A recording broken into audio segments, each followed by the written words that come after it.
Most impactful thing that I wanted to do and give the coaches and leave the coaches with is that teaching the athlete is more important than training the athlete. Any coach can make you tired. Rarely can coaches have the knowledge to teach the athlete how to be faster. What we tried to impart tonight in the 90-minute presentation was how do you teach your athlete how to be faster, and how do you leverage that? And it's not just going out and working hard, but it's doing the right things at the. I think there's been a tape made of it, and we've gone over several different things that will allow them to better understand. And as they continue to practice and work with their athletes, they'll develop their skills and hone their skills and figure out what works with the athletes, what doesn't work, or what we maybe could work a little bit better. But they'll come around. They'll do a great job. We're going to see results coming out in 6 months as the coaches really start to get to work and competitions start to come to the fore.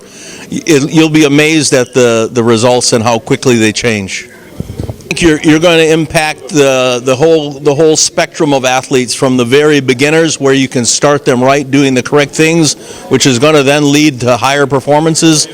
But it also works with the athletes that are just on the cutting edge and almost elite, to be able to move into that status of elite athletes and run at world championships and run at continental championships and be successful.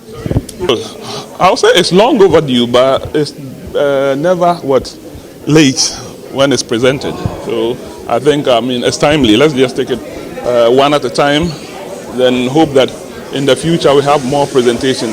But we also have a physical education and sports studies department here on campus, and we've been doing some of these workshops around the country. So it's not just limited to the outside world, but we also have the personnel to impart some of these important. There are good things, and then there are great things. When you see people operating out of their God-given gift, you can really feel it. I mean, you saw people sitting on the edge of their seats. You saw people taking notes, and these are already high-performance, excellent coaches, some of Ghana's best.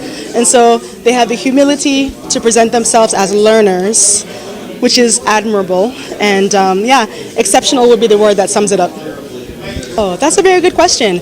Okay, well, I can take my own example. It took me about 3 years to really learn and inculcate the changes to make myself an exceptional athlete. So maybe we can put ourselves on a 3-year plan.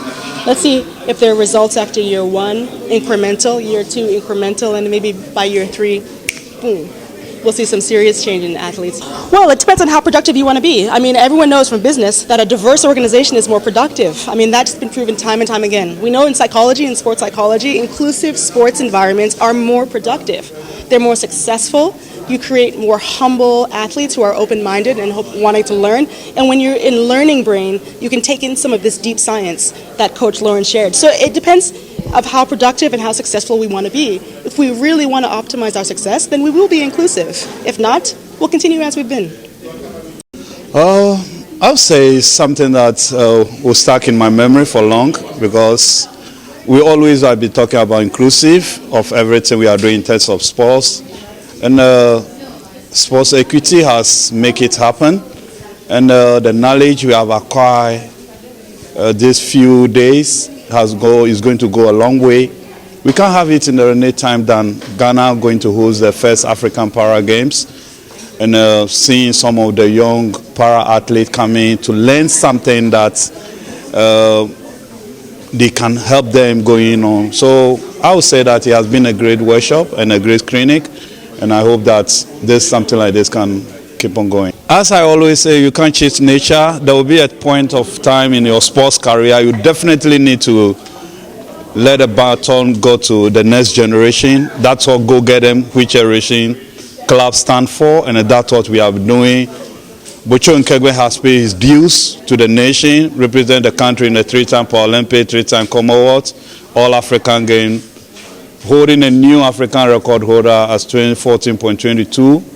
It's something that I don't want to be mentioned that without seeing the next generation like McLean, Yakubu, Emmanuel, those ones taking over. And that's what Bocho stands for. And my target is just Paris 2024, actively represent the nation if I made it. kudos. If I don't make it, I'm still going to hold on, pursuing that, my coaching career, as now that is part of me.